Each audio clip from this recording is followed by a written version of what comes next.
Hello my beautiful friend and welcome back to another daily video. Nintendo, the Switch 2 sales numbers are on fire. Not in the good way, because they're burning to ash as the sales numbers dwindle and plummet. So let's dive into the topic. And as always, I will share everything that I'm going to show you in the description box down below. So we have this article here by thegamebusiness.com, written by Christopher Dring. And we're just going to go down here. Switch 2 sales stumble over Christmas. Nintendo Switch 2 sales momentum slowed over the key holiday sales period, particularly in Western markets. Oh boy, I do wonder why. It's not like me and many other content creators already told you that this is going to happen, that this was already happening in November, and just because it had a strong start doesn't mean it's going to be good in the future. But we're going to talk about that one in a moment. It follows a huge launch for the console in June, when Switch 2 became the fastest selling game console with over 3.5 million units sold in just 4 days. The game business understands that Switch 2 sales in the US over the holiday period November-December was down by around 35% compared with what the Switch 1 delivered during the same period in 2017, which was when it launched. This follows a separate report from US data tracker Circana, which revealed that US console sales overall had their worst November since 1995. Circana's December figures are due later in the month. Okay, but then again, the PS5, a console that has been out for way longer, which also has a saturated market, outsold the Switch 2. Many people just transitioned from the PlayStation 4 to the PlayStation 5. Why? Because it's just the better console, it's more powerful, yada yada. And yeah, why should they buy a Switch 2 when the hardware inside of this platform is already old? We are comparing some games to PS3 games, other games we are comparing to PS4 games, and we are already talking about the PlayStation 6 in the near future. Oh well, no, not near future anymore, because it's being delayed, because thanks AI and rising market prices, but yeah, that's another story here. There are also mixed results across Europe. In the UK, Switch 2 sales for the last 8 weeks of the year were 16% lower than what Switch 1 managed during the last 8 weeks of 2017 by Nielsen IQ data. However, when we add in Switch 1 UK sales, the overall number of Nintendo devices sold during November and December 2025 are up 7% compared with the same period in 2017. Overall for the year, Switch 2 UK sales are 6% higher than what Switch 1 managed in its first year, which was also on sale for 14 extra weeks. Okay, the thing here is, the Switch 1 was always sold out. My girlfriend and I back then, we wanted a Switch 1, but it was just not possible. It was gone for such a long time. And when it was back in stock, we kinda did not pay attention to it. I have to be honest with that one, because we still had our PS4, we played with our friends, we had our Wii U, and then it kinda just died for us a little bit. But then again, the Switch 1 was so hard to come by. And it took me when was the release of the Switch OLED? I forgot. Because I bought my first Switch 1 with the Legend of Zelda Switch OLED version. That was when I was into that one. But doesn't really matter now. The most disappointing result was in France, which is the biggest European market for the Switch, by the way, which is typically one of Nintendo's key European markets. Okay, there it is. According to data shared with the game business, Switch 2 sales in France last year were over 30% lower than what Switch 1 achieved in its first year. As a result, the UK was bigger than France for Switch 2 sales in 2025, which, again, is not a good thing. France was an outlier in terms of full-year results. Nevertheless, all major European markets saw a slowdown in Switch 2 sales momentum over the Christmas sales window. Why? Because it's an overpriced console with old hardware with so many points of friction that it's just not a good thing. We have now in the near future that you have to pay for the chat button, the credit card button, just to talk to your friends. You have to pay that. Please don't forget this. This is something that is ridiculous, that you have to pay to talk to your friends.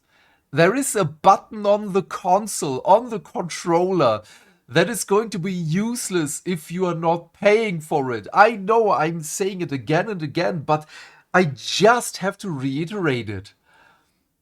This is ridiculous. This should not be a thing. And then we have, again, the bad PR of the brickening, the $80 games, or your regional equivalent. I'm just going to stay with euros because Germany. And we have Pokemon for 100 euros. Plus, because you still need Nintendo Switch Online, the game keycards, and so much more. Nintendo was such an innovative company, and they just regressed. And it's so bad. And we're going to talk about that one in a moment again. One senior Nintendo employee told me that a complicated economic landscape mixed with higher price points and the absence of major Western game during Christmas could make for tough comparisons with Switch 1. But overall, he's proud of what was accomplished during a tricky year. Yeah, you shouldn't be. Many people, the regular casual people, were excited for the Switch 2. But after seeing the price, after seeing what happened to everything, these people, me included, did not buy Switch 2. Why should we? There is no reason for it. Yes, it's a tricky year, but Nintendo, that is your own fault. In terms of the Japanese market, Switch 2 finished strongly, but sales were a little lower over November and December compared with the Switch 1 launch year for the last 9 weeks of 2025. 1.32 million Switch 2 consoles were sold in Japan. For Famitsu data, this is slightly down 5.5% on the 1.39 million units that the Switch 2 1 sold over the same period in 2017. The thing here also is, that is also not a good thing. Why? Because the Switch 2 has a localized version for the Japanese market. It is cheaper in Japan in comparison to everywhere else in the world. They know that they need a strong Japanese market because it's their own market. And they can't even reach the Switch 1 numbers. And again, it's still available. It's not out of stock anywhere, like the Switch 1. The Japanese market is paying an equivalent of about 350 euros-ish, or your regional equivalent, which is way less. And yes, they still can't reach the Switch 1 numbers. However, it was an impressive year in Japan overall, with Switch 2 sales up 11% compared with the launch year of Switch 1, despite the Switch 1 being on sale for longer. Yeah. The Switch 2 proposition in Japan is stronger than in its Western markets, with a cheaper, Japan-only version of the console at roughly $335. Oh, okay, it's even lower. Also, the Switch 2 lineup for holiday 2025 was better suited to Japanese player tastes, with Kirby Air Riders one of the key releases. Kirby is a popular IP in Japan, oh yes. And Air Riders has already sold over 420,000 units since its released, boxed sales only. Damn, that is a good number. I do love Kirby, man. Also, yeah, the other Kirby game, which is a 60 euro game with a 20 euro DLC on top to play it with the better frame rate and everything, which is also ridiculous on the Switch 2, and a single level for 20 euros. Yeah. The Switch 2 was discussed as part of today's edition of the Game Business Show featuring The Guardian journalist Kesa MacDonald. I don't know. We noted that the 2017 Switch 1 launch year benefited from a string of major titles, including the release of Super Mario Odyssey in October, which was a great game. There was no similar sized game for Switch 2 during the same period. Yes, because somehow, even though I really love Donkey Kong and Bonanza looks like a really fun game, people are expecting a Super Mario game with your console launch. Looking ahead, Switch 2 release slate for 2026 is currently lacking a major first-party game. Yes, there is no Zelda on the horizon, there is no Mario on the horizon. What are we even talking about? Mario Kart World is dying. Nintendo's announced lineup is made up of Mario Tennis Fever. Oh yeah, because so many people are clamoring for that one. Yoshi and the Mysterious Book, The Duskbloods, and Fire Emblem Fortune's Weave. Dude, Duskbloods, okay, but it's a niche market. Mario Tennis Fever is a niche market. Yoshi and the Mysterious Book might be a good thing. There are a lot of Yoshi fans out there. It is a traditional 2D platformer, which looks like a lot of fun. But, oh man, this is going to be tough. The only games that I see good numbers for are Yoshi and Fire Emblem. However, Kisa MacDonald feels Switch 2 exclusive Pokemon Pokopia, in which players build their own Pokemon paradise, might be one to watch. That game is due on March 5th. Yeah, it's going to crash and burn. It's on the game keycard, which already is terrible. We already know that players are avoiding the game keycards like the plague, and Pokemon Pokopia just looks terrible. You know who I saw is excited for Pokemon Pokopia? Kids. Kids lower than 10 years old. Those are the only ones that are excited for Pokopia.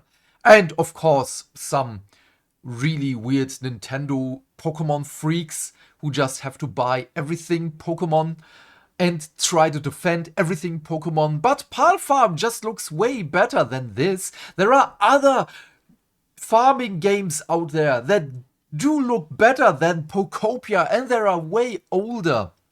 Again, this is going to crash and burn.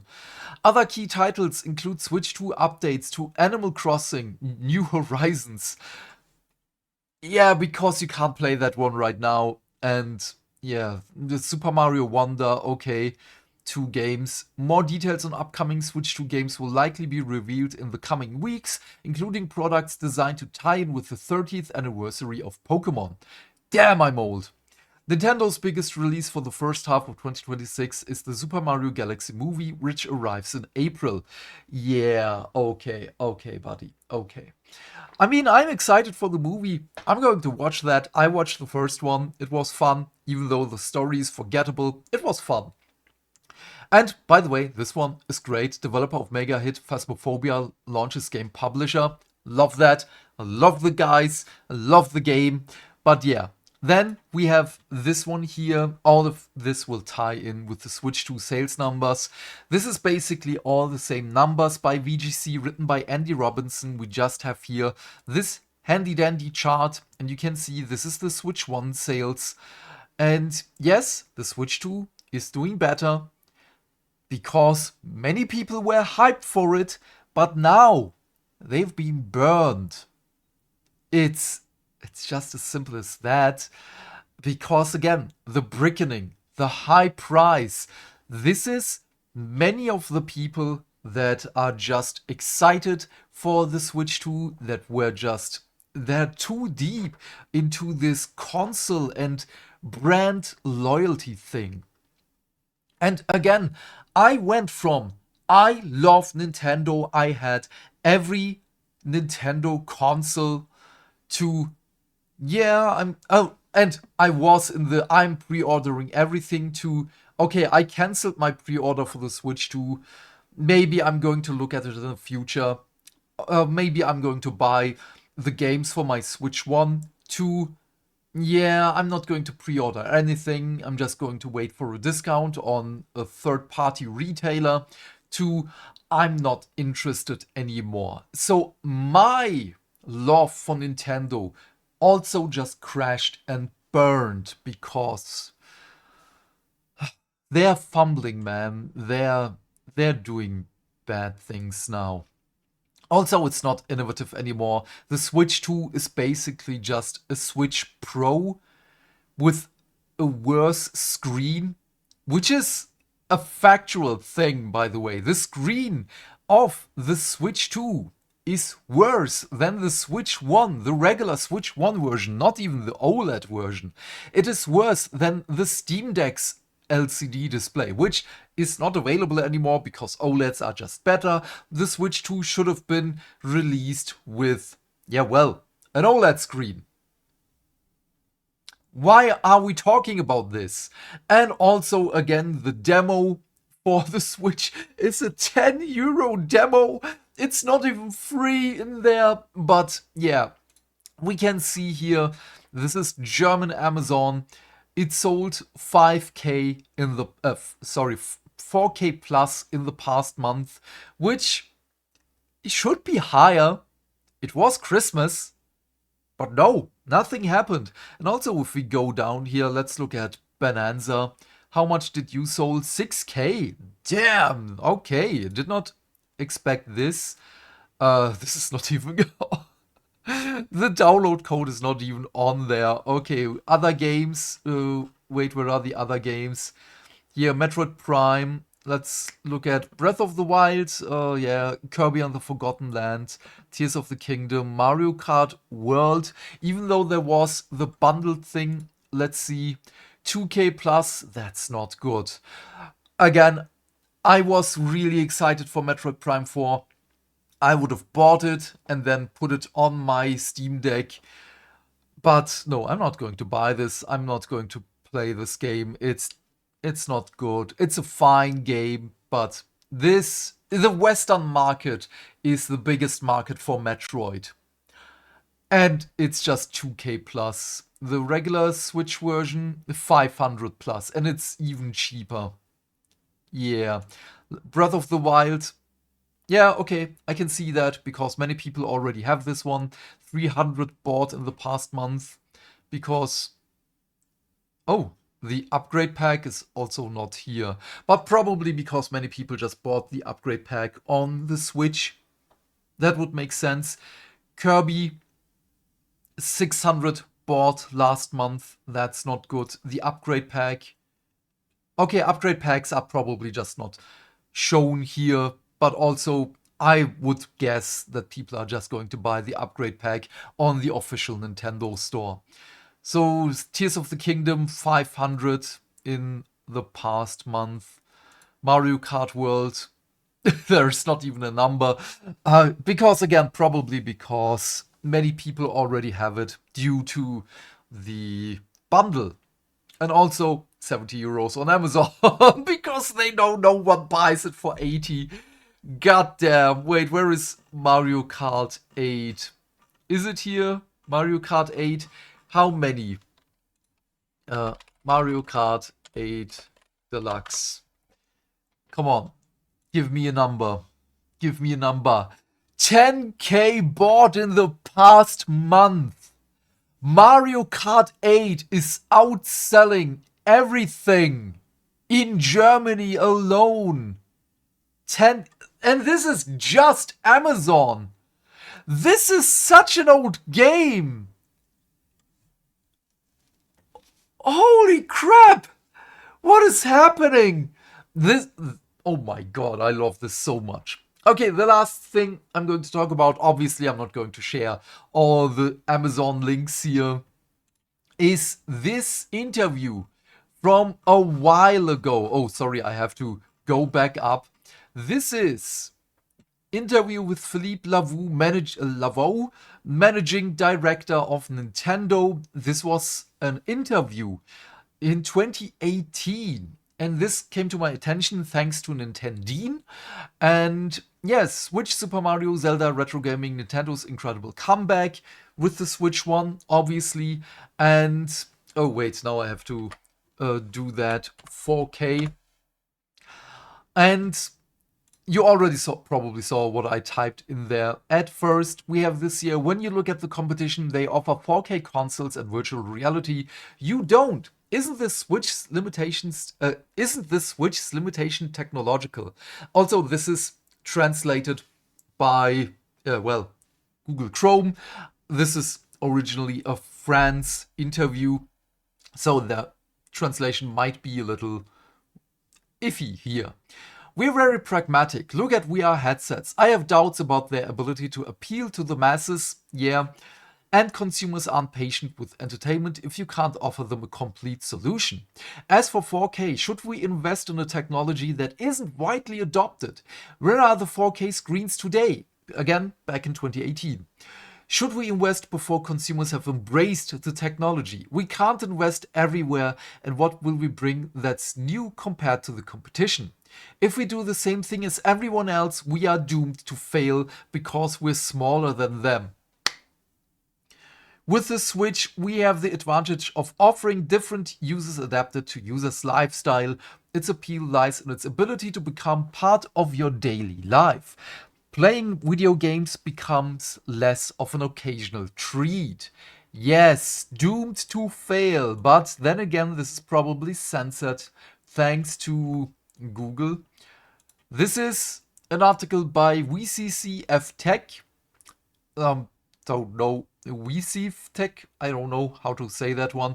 But this is doomed to die. This is the no, I don't remember the word anymore. I'm sorry. But yeah, this is it. Doomed to die. This was again by Philippe Laveau. I'm sorry, I have absolutely no idea how to pronounce your last name. The managing director of Nintendo. I don't know if he's still there. Maybe, maybe not. I don't care. This is the important part. And again, what did the Switch 1 do? The Switch 2. What did it do? Basically nothing new. It's, again, a Switch 1 Pro with a worse screen, with PR nightmares everywhere. Journalists tried to paint us a better picture. But this picture it's wrong. It feels off, doesn't it? There are still many people trying to defend the console. They're trying to defend Nintendo. And I don't... Okay, I know why they do it. There is still a sunk cost fallacy in there. There is nostalgia in there. And so much more. But please open your eyes. It's not a good thing. Don't be too brand loyal. You have to see what's happening there.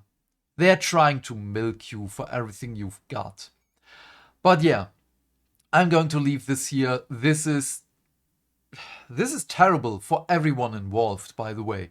I want Nintendo to do better. I want Sony to do better. I want Microsoft to do better with their consoles.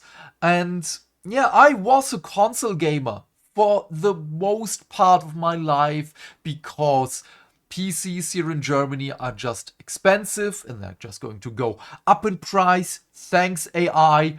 And since I have my PC over the last 1.5 years or so, I haven't touched my consoles for obvious reasons.